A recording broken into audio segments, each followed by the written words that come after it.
As many as 3 police vehicles intercepted this green Kia Soul SUV on the Southern Highway in Independence Village.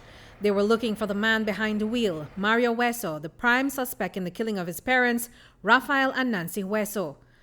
Huezo was driving his parents' vehicle that was reported missing at the time their bodies were discovered inside their Orange Walk home.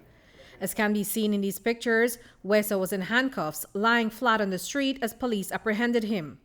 Allegations are that Huezo had a face-off with police in an attempt to escape, and as a result, he was injured.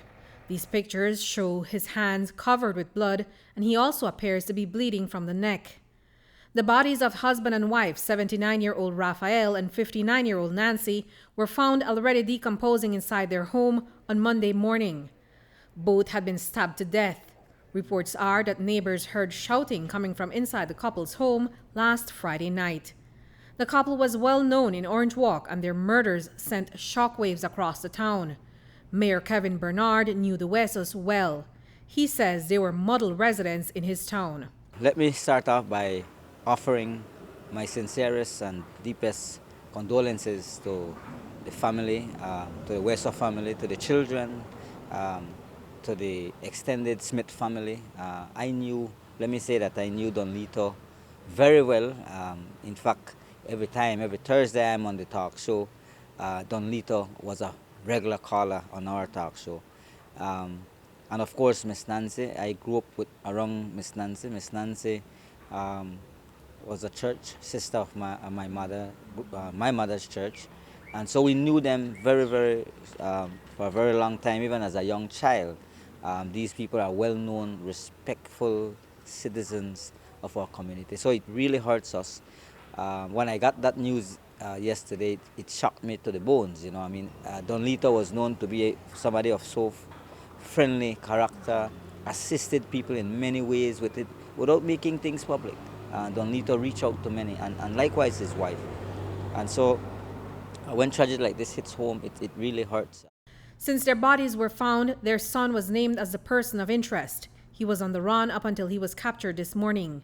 Mayor Bernard says that he's just learned that Rafael Huezo may have been experiencing some issues with his son, but he has no idea what triggered the killings. No one could say what triggered this to happen. And so sad that the suspect is one of their own. So that makes it even worse for us.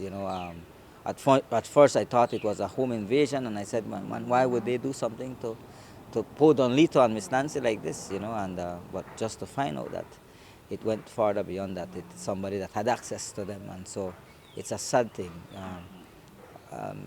Individuals have said certain things that Don Lito had said to them before that could have led to this. I spoke to a friend of mine who went to his shop just a few weeks ago to repair his watch, and he mentioned to me that Don Lito had mentioned that the son was becoming a bit too aggressive against them.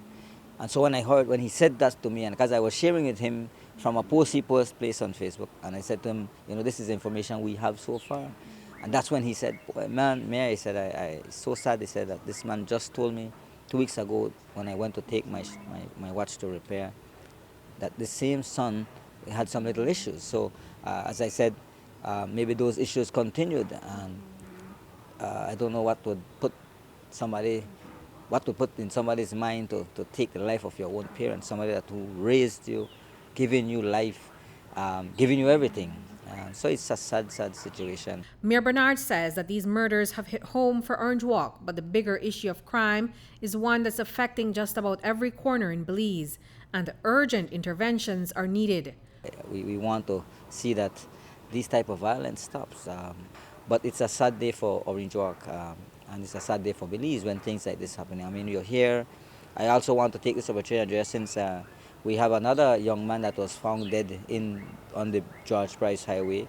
His family originally lived here too, and a good friend of mine. And so to see that innocent lives are being taken so much. I mean, you're seeing some videos, images of people just being shot to death. So bravely like that. I mean, it's terrible. I think Belize needs some serious steps needs to be taken to address the issue of crime in our country, and I hope that justice is served on this young man. They should leave no stones unturned, just as they did with the Mason case. Every single murder and every single tragedy that happens like this needs to be investigated thoroughly, and that those perpetrators be brought to justice. As I mentioned, I would love to see this change, this type of mentality change in our community, but we need guards in our lives too. Reporting for News 5, I'm Andrea Polanco.